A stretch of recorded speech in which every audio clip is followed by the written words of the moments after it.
नमस्कार, मैं हूं इंद्र मोहन। देश भर में फंसे प्रवासी मजदूरों की समस्या और उन पर आई विपत्ति को लेकर सुप्रीम कोर्ट ने बड़ा फैसला सुनाया है।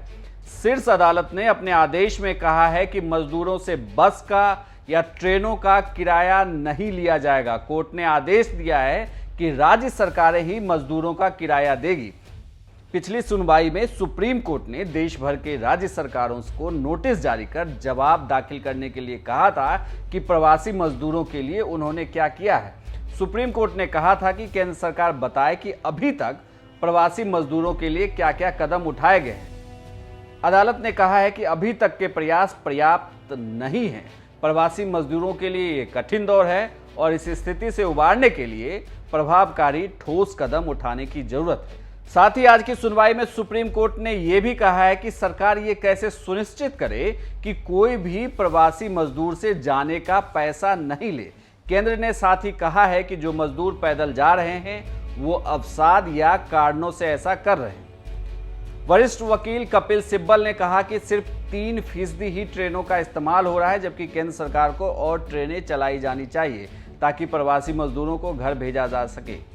कपिल सिब्बल ने यह बात भी कही कि पिछले जनगणना में 3 करोड़ प्रवासी मजदूर थे, अब 4 करोड़ हो चुके हैं। सरकार ने 27 दिनों में सिर्फ 91 लाख मजदूरों को घर वापस भेजा है। इस तरह तो 4 करोड़ को भेजने में 3 महीने और लगेंगे। इस पर सॉलिसिटर जनरल तुषार मेहता ने कहा है कि सिब्बल कैसे कह सकते हैं कि सभी जाना चाहते हैं। तब सिब्बल ने यह कहा कि आपको यह कैसे पता कि ये मजदूर अपने घर नहीं जाना चाहते। सुप्रीम कोर्ट में आज सॉलिसिटर जनरल और कपिल सिब्बल के बीच में काफ़ी तीखी बहस भी देखने को मिली। वहीं बिहार सरकार की तरफ से ये कहा गया कि अभी तक 10 लाख मजदूर सड़क मार्ग से उनके पास आए हैं।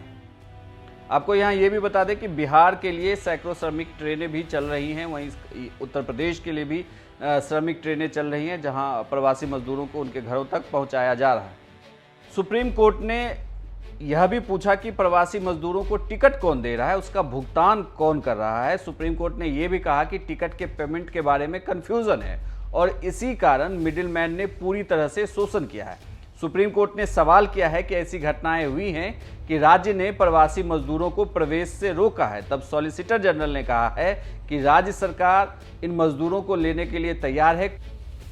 कोई भी राज्य प्रवासी के प्रवेश को रोक नहीं सकता। वह भारत के नागरिक हैं। प्रवासियों को घर पहुंचाने तक केंद्र सरकार लगातार ट्रेन चलाती रहेगी।